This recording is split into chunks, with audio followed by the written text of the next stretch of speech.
Pricing your house for sale is the second most important decision you have to make when marketing your house.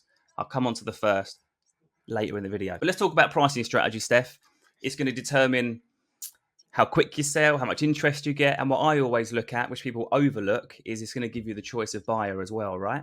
I always say to people, your agent's job is not to get you a buyer, it's to get you the buyer, which is the right one for you. So let's talk about pricing strategy. Hit me. I think it's the first thing that you actually need to decide, and like you sort of touched on it there, is it determines your timescale.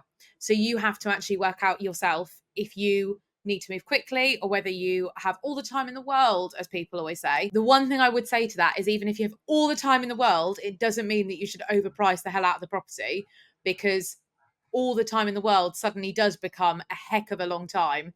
And actually, you've got no idea what the market's doing in that time. So you could end up in a really sticky situation, having paid massive amounts of extra money on your mortgage in that all the time in the world, and actually end up really worse off for it. So don't necessarily then just assume that you can do whatever you want in terms of pricing because you've got the time for it.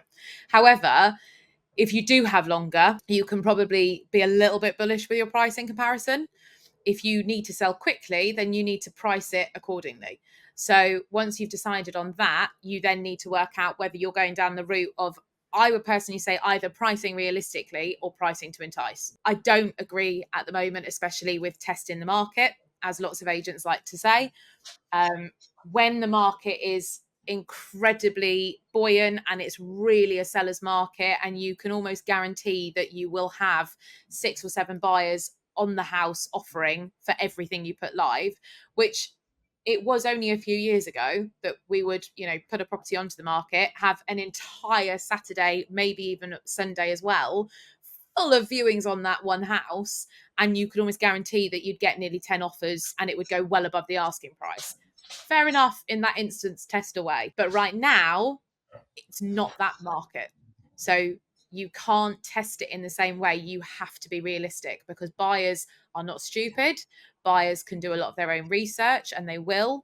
And if you are on for too much money, they will not even step foot in your property, let alone make an offer. Pricing realistically or pricing to entice is going to get you a lot more people.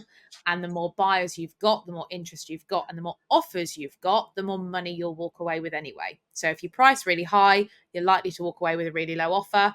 If you price low, which I disagree with as well, and I'll mention in a minute, but if you price it low, as people like to think, you will probably get a lot of interest and people offering above the asking price, and you'll probably end up walking away with more than if you'd priced it high in the first place. So on that point about I've got orders, I'm in no rush.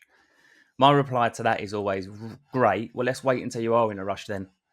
Because what happens is people think I'm in no rush, so I'll go on high and I'll just sit on the market for, 3, 4, 5 months. And what you're better off doing is waiting until you need to sell it within the next kind of 8 weeks or so to get under offer and then launch to market. Because I've seen it happen. Let's say you got a house at 500 grand and you're like, no, I'm in no rush. I'll go on at 550. And you're like, oh, okay. And then nothing happens. You then have to reduce the price, probably to 500, but you'll end up selling it at 480. So for actually in no rush, you've just cost yourself 20 grand. And I think it's really important to understand that a house can never be underpriced as long as you let it go to full market. It can only ever be overpriced and it just kill your interest. So we had a situation recently that was in the clients wanted a really quick sale agreed because they've just found a house through us and they didn't want to lose it.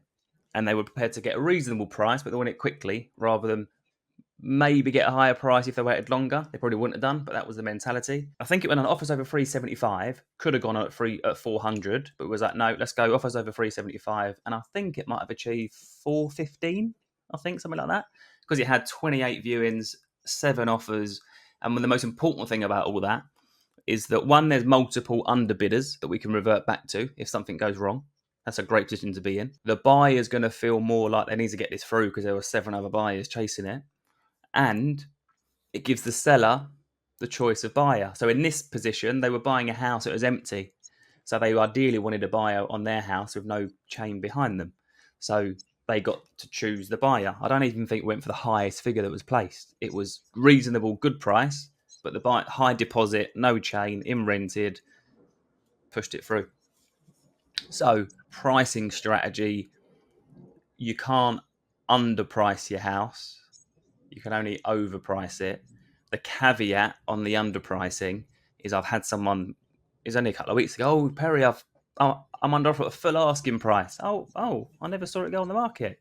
No, they done one viewing and they offered the asking price. And I'm like, oh my God, I get it if that's what you wanted, but you don't know whether there was another 5, 10, 15, 20 grand out there in the market because no one had the chance to view it or have a look at it. Well, like you say, if you underprice, price low, whatever you want to kind of call it, ultimately, if you put it out there to the whole market and you get lots and lots of interest, that any house will find its proper selling price when you put it on the market. And if you overvalue it, it will come down massively in price. If you undervalue it, it will end up getting more interest and going up in price. There will always be a natural position that it needs to be at, and it will find that at some point, whether you price it low or high. And I've had clients before say to me that they're worried about pricing it on the lower side and pricing to entice and everything because they think that might shoot themselves in the foot. What if they got more interest at the higher price? Have they just done themselves out of money? And I always say to them, look, if you price it low in your mind, then you'll get loads of interest and you'll get lots of people through the door. If you price it low in your mind and you still don't get loads of interest, imagine how badly it would have flopped if you'd have priced it higher. Like it Yeah. does just find its correct place on the market. So you have to be confident in buyers will know what they're talking about and they will make the right sort of offers eventually. Well, it doesn't have to be price low. Like if you appraise your house, and I'm talking, this is where, so rewind to the start of the video, I said pricing the second most important thing.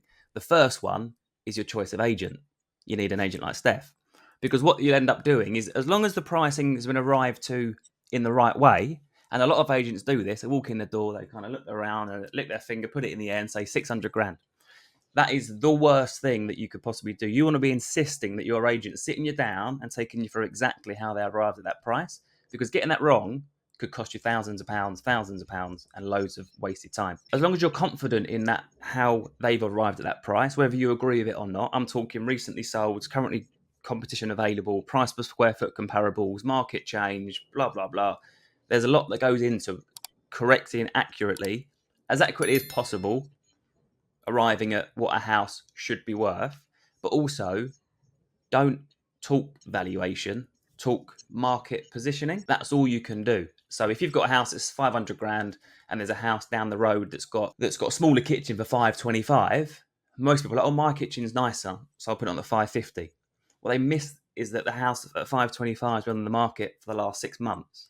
So it's probably only worth 500. So your one is maybe only worth 475. So you've just got to really, it's not a science pricing a house or positioning it in the market. It's more of a science, and you really have to work on that with your chosen agent. So choose agent first, then decide pricing strategy. You've just mentioned something that made me suddenly think as well. There's a lot of people who think that certain things about their home adds value compared to other properties. So you've just mentioned kitchen, for example. That's a prime one. You've got people who think that because they've landscaped their garden a particular way, it adds value. I've got people who think that because they've got more windows on the side of a house than others in the same development, that adds value. All of these things you've got to remember as a seller as well, they don't necessarily add value on paper. You can't necessarily turn around and say, I'm going to ask for more money because I've done this, that and the other. You can't necessarily ask for more money because you've put in an upgraded kitchen compared to an already modern kitchen. That doesn't necessarily increase what you can ask for. There's a difference between adding value in terms of actual market value and adding value in the eyes of the beholder. So if somebody loves your kitchen more than they love a kitchen down the road, yeah, they potentially will want to then offer you more because of it. But it doesn't mean you can ask for more. So you can't then turn around and say, I'm going to put my price up by 25,000 because I put in a new kitchen. But you can hope that actually someone will see the value in that and say, well, I'll offer 10,000 more than I would have done that house down the road. But it's not a pricing thing. That's just a personal Yeah, opinion. so you've triggered me on that as well. So that's a really good point, because I've always, for years, talked about every house has two values prices. It has a majority market value and a minority market value. What too many people do is they price their house for the minority, and then they're stuck on the market for ages because they discover that minority aren't out there. What you need to do, and this comes back to pricing enticingly, price to entice, is price for the majority. And as long as you put the words guide price, or what we like to do, offers in excess of price, next to your price, then if the minority discovers the house or views the house, then you've then got the opportunity to push them up to the best price they're going to possibly pay. The reason that I said about your agent choice is that a good or bad agent will cost you between 3 and 5% of your property value. And the reason I know that is because before this video, I refreshed our dashboard, and currently we're negotiating buyers up 3% from initial offer. So you've got some agents that roll over when you place an offer. I'm sure people watching this video have dealt with one of those. You've got some agents, or you might make an offer and your first offer gets accepted. I think that's terrible. But choice of agent, then discuss strategy, where it should sit in the market, is the main takeaways from this one, I think, and price to entice. I'm going to throw out something quite controversial as well, but Ooh. I hate a guide price. I cannot stand a guide price strategy, and I'm As just in want the to say bracket. it.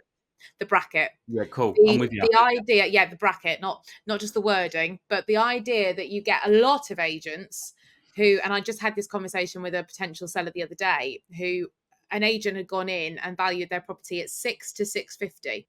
That's not 100%. giving you any indication as to what the house is worth. That is a £50,000 bracket. Now, I went in and said, I think it's more the lower end of that. I think 650 is way too high as well, but it's obviously their way of just trying to say a number that wins the business in a bit. But the idea with the offers over is that you're kind of giving a price. So let's say offers over 600, give that price, and then it's down to buyers to make up their mind as to what they think it's worth and what they feel that they're happy to pay for it. The second you give a guide price of something like 6 to 650, you're allowing people to start assuming that they know what you want for the property. I would look at that and go, they probably want 625. They want somewhere in the middle. And if I've got a budget of 600, I'm not viewing it, because what's the point?